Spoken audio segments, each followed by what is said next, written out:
Գյուրջան Կասկադ 60 ամիս փուլային վճարում բազմաթիվ առավելություններ։ Ձեր կարծիքով նման կերպով դառնալու շինարարական աշխատանքները որն է նպատակը եւ կրթության գիտության մշակույթի սպորտի նախարարը խոսում է, որ աշխատանքները շատ նորմալ ընթանում են, նույնիսկ խոսում է, որ այն մարդիկ, որոնք անհարկ իրենց մեղադրում են, կարող են եւ նրանց հանդիպել սրա հետ կապված ինչ կարող եք ասել եւ Տիկին Հակոբյան այն հաստատները, որոնք դուք այստեղ ներկայացրեցիք, արդյոք ներկայացրել եք նաեւ պատկան անունների, երբևէ ձեր կարծիքը լսել եք, կարծիքների փոխանակել Սկսեմ վերջից, շնորհակալություն հարցի համար, այո, կարծիքների փոխանակում եղել է, ԿԳՍՄ-ում հանդիպում է տեղի ունեցել, որտեղ որ ներկա էինք եւ կիսվեցինք մեր մտահոգություններով դեռ սեպտեմբեր ամսին։ Ես անձամբ հանդիպել եմ Տիկին Անդրեասյանի հետ, պետք է ասեմ, որ բավական մտահոգ եւ այսպես ասեմ մտածող անձնավորության տպավորություն ա թողել ինքը իմ վրա Եվ իր վերաբերմունքից ես հասկացա, որ պետք է արվեն ամենալավագույնը հուշարձանի համար, թե որ պահին փոխվեց այդ մոտեցումը մեր անձնական խոսակցությունից հետո, որտեղ միակ բանը, որ ես խնդրեցի, դա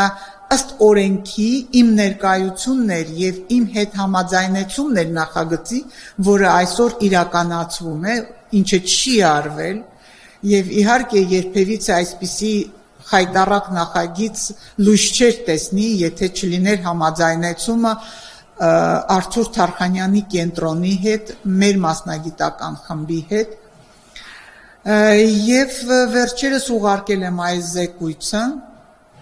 հույսով եմ, որ մոտակա օրերում անպայման խնդրանքով եւ առաջարկով, որ խնդրում եմ հնարավորություն ստեղծել նորից հանդիպելու եւ արդեն հստակ, որտեվ սեպտեմբերի սկզբին զեկույց չկար, նախագիծ չկար։ Հիմա զեկույցը կա, նախագիծը կա, վերլուծականները կան, մեր հանդիպումը շատ ավելի փաստերով կարող է գնալ առաջ։ Ինչ վերաբերվում է ընդհանուր ծավալների, նորից ուզում եմ անդրադառնալ հավելագրումները, որոնք որ տվել են, թույլ են տվել ճարտարապետները, շատ մեծ են եւ անիմաստ են։ Բացարձակապես անիմաստ են եւ դա պարզապես պետության գումարի սպառնում է, վատնում է։ Գիտեք, կներեք ռուսերենի անցնեմ, մի հատ ռուս ասացված կա, в мире нет ничего страшнее дурака։ Թողների իմ կոլեգան։ Անգրագիտությունը, ինչպես դու կարող եք գծագրերի մեջից եւ զեկույցի մեջից վերցնեք։ Սաշուր Քալաշյանը ընդամենը իր համաձայնությունն է տալիս, ինքը չի մասնակցում նախագծային այս process-ին, հասկանալի է, համարյա 90-90 անձնավորություն է, իսկ նախագծի